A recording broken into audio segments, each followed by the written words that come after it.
let's get OUTA chairperson Wayne Duvenage's views on this. Wayne, I understand, looking at your tweets, that you weren't invited to the briefing yesterday. Is this correct? Yeah, look, it was a media briefing. We've been to them before, so I just thought it would be fine for me to arrive in, but they didn't want non-media people here. So that was fine. We're not going to make a fuss about that.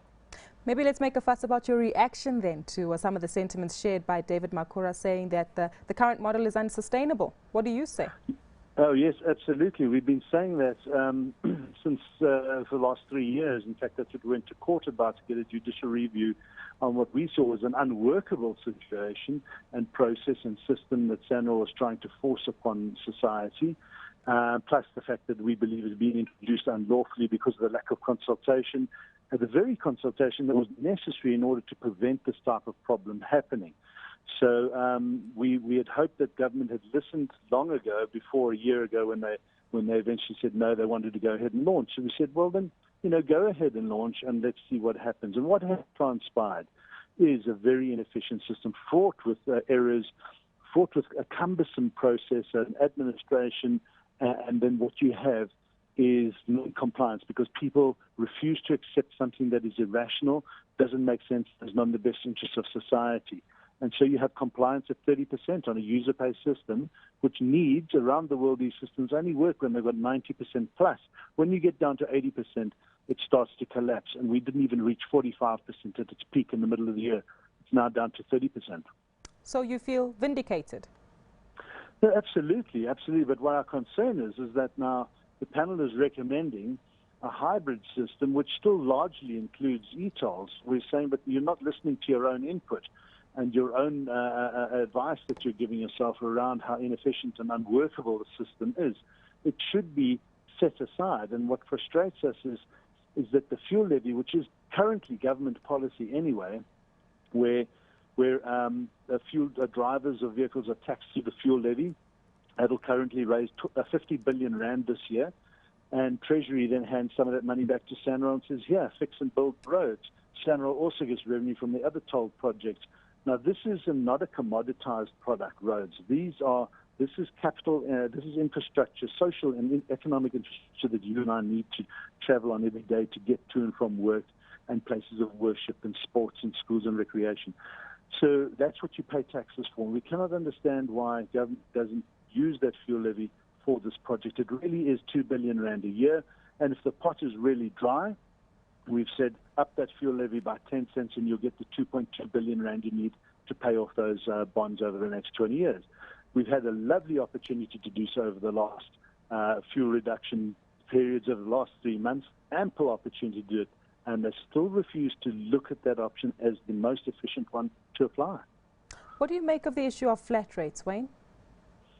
Well, there's a flat rate now. It's at 450 rand. If they want to reduce that, I think you only make the problem bigger because the collection costs of e-tolls don't go away. That's 1 billion rand a year, by the way, when you compare it to the fuel levy, which is 0 cents, not one extra cent goes into having to raise in the administration costs of that. So currently e-tolls cost over 1 billion rand a year to administer. If you drop the rate of e-tolls, that percentage, so you end up paying 1 rand to collect 2 rand. That is irrational. That is a waste of taxpayers' money, and you will not get the people on your side. And without the people's compliance and buy-in, it fails. That's exactly what's happened. So we believe lowering the rate exacerbates the problem. It doesn't make it go away. So if now is a good time to slap an increase on the fuel levy, won't this perhaps bite consumers in the pockets once oil prices begin to rise again? Well, I think you've got to be careful about it, how you do it. But let me put it to you this way. The fuel levy was raising 6 years ago, before the GFIP construction started, 6 or 7 years ago, 24 billion rand a year. Every year, Treasury, the Minister of Finance, raises the fuel levy by between 20 and 15 cents. He's done so in the last 3 years, 20 cents every year, except the 1 year was 15 cents. Nobody notices it, and nobody says anything about it.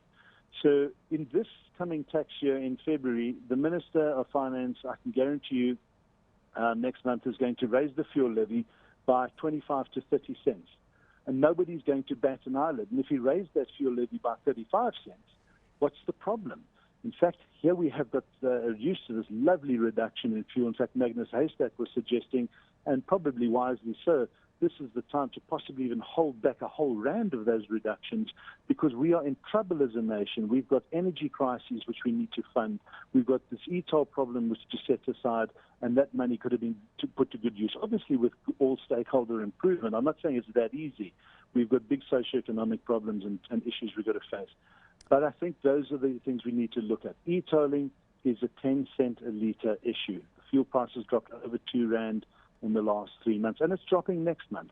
We must use this opportunity instead of fighting with the nation the way we're doing, the way our government's doing. It's not thinking for its citizens, it's fighting with its citizens, and it's irrational.